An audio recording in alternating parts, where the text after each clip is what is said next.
Adulthood की सही उम्र। आजकल माँ बाप अपने बच्चों को हमेशा टोकते रहते हैं, अभी तक तू बड़ा हुआ, तुझे समझ नहीं आई। वास्तव में विज्ञान ने अभी एक प्रयोग किया, एक बड़ा प्रयोग किया जिसमें 4000 लोगों ने पार्टिसिपेट किया। ये लोगों की उम्र 90 साल तक थी।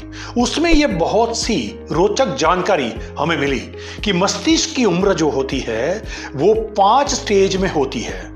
जन्म से 9 वर्ष तक की जो उम्र होती है उसमें मस्तिष्क बड़ा होता है और इसको चाइल्डहुड बोला जाता है। 9 वर्ष से लेकर 32 वर्ष तक बड़ा बदलाव आता है और इसको एडोलसेंस बोलते हैं। हम घर में ऐसा बोलते हैं 16 पे सान 20 पे बान, यानी 16 साल की उम्र के बाद में बच्चे को मैच्योर गिना जाना चाहिए। यानी हमारे संस्कृत में भी है प्राप्तेतु षोडशे वर्षे पुत्रम मित्र समाचरेत। तो वास्तव में हम बच्चों को जब टोकते हैं तब हम कहाँ हैं? वास्तव में जो मस्तिष्क की उम्र है वो कैसे चेंज होती है? साइंस तो ये बोलता है कि 32 साल तक मस्तिष्क एडोलसेंस स्टेज में आता है, यानी हमें टाइम देना पड़ेगा बच्चों को उम्र का के साथ मस्तिष्क को बड़ा होने में, समझदारी को लाने में। 32 वर्ष से 66 वर्ष तक का जो मतलब एज होता है, स्टेज होता है, उसको एडल्टहुड बोलते हैं। उसमें मस्तिष्क में धीमा बदलाव होता है।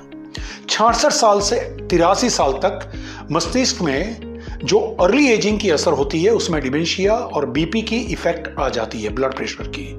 83 साल से ऊपर लेट एजिंग की इफेक्ट होती है, यानी कि हमारी एज बहुत लंबी है, हम कम जीते हैं क्योंकि हमारी लाइफस्टाइल बदल गई है, इसलिए आज हमारी उम्र कम है। लेकिन मस्तिष्क का जो डेवलपमेंट है वो तो 83 साल से 100 साल तक जा सकता है।